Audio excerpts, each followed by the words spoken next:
Прилеп стана првиот град во Македонија член на Националната асоциација за дојдовен туризам.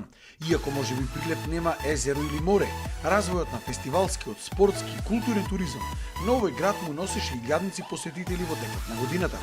Со пандемијата посетителите замреа, а за да се обнови повторно оваа приказна, се одржа работен состанок на повеќе чинители од Прилеп вклучени во туристичкиот сектор. Општина Прилеп веќе 10-12 години наназад и според својата програма годишне кој има, работи на развојот на туризмот во Прилеп.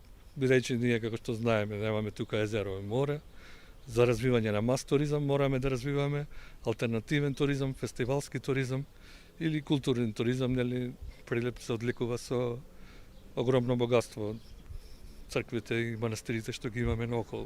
Присуствува и дел од туроператорите членови на Асоциацијата за дојдовен туризам, кои се запознаа со сите потенцијали кои што ги нуди Прилеп. Најважно нешто за сите нас е воспоставување на колку што е можно повеќе конекции, затоа сме тука.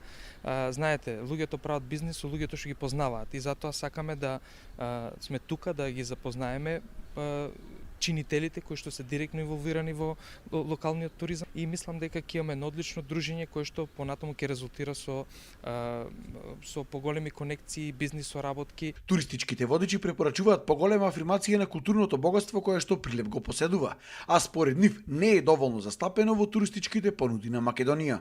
Значи, стари антички археолошки остатоци и слично, кои се врв не само во општинско ниво, него и во државно, па и во балканско ниво.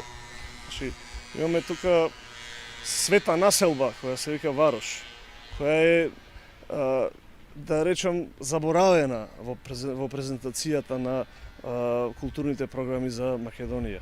Асоциацијата наскоро ќе организира голем туристички настан со 30 на туроператори од странство, на кој што ќе им се представат туристичките потенцијали на Македонија, вклучително и на Прилеп.